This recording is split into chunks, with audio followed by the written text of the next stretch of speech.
Үз мәшгуль булып теркәлүчеләр өчен махсус курслар оештырылды. Алар җитештергән товарлар ярминкәсе дә кулланучыларда кызыксыну уятты.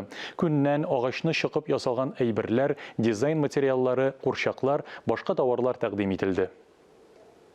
Гөлнара Галәүдинова 4 ел элек үз мәшгуль булып теркәлгән. Башта беләзекләр ясый, соңрак имшак уенчыклар тегә башлый. Хәзер станның коллекциясендә йөзләгән төрле әйбер бар. Һәрберсен яратып эшләгән. Иң мөһиме, Гөлнара ясаган яки теккән һәр әйбер сатып алучыларның күңелләренә хуш килә. Игрушки трудозатратные, да, потому что...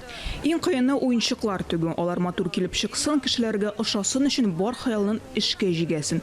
Яңа бизәкләр уйлап табу, схемалар ясау өчен күп вакыт китә. Бар күңелне салсан, матур уенчыклар килеп чыга. Үземә дә ошыйлар. Илнең төрле төбәкләреннән 70-кә якын оста агачтан, тиредән ясалган дизайн әйберләрен, көнкүреш кирәк ярыкларын тәкъдим итте. Альбина Хан төрле зурлыктагы һәм формадагы сумкалар тегә. Алар төрле төстә, әллә кайдан күз явын алып, үзләренә җәлеп итәләр. Покупательница сама определяет, какой... Сатып алучы үзе сумканың төсен, айрым бизәкләрен билгели. Беркадәр вакыт узу белән сумканың формасын үзгәртә, яңа бизәкләр өсти ала. Хәзер Татарстанда 140 меңнән артык үз мәшгуль исәпләнә.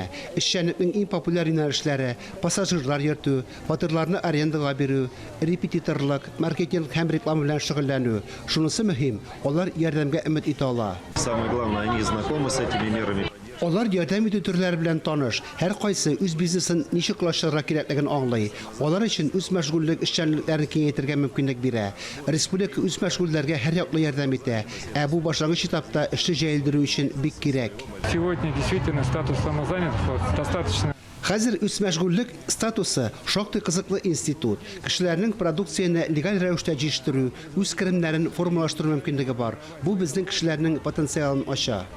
Форум инде 3нче тапкыр үткәрелә. Аның төп максаты үз мәшгуль кешеләргә продукцияне тәкъдим итүдә булышу. Моның өчен республикада микрофинанслау һәм субсидияләү программалары бар. Кирәк булганда белгечләр киңәшләре белән дә ярдәм итә, маркетингка чыгара. Фарис Мөхәммәтов, Ралина Абрамова, Никита Граханцев, Татарстан яңалыклары.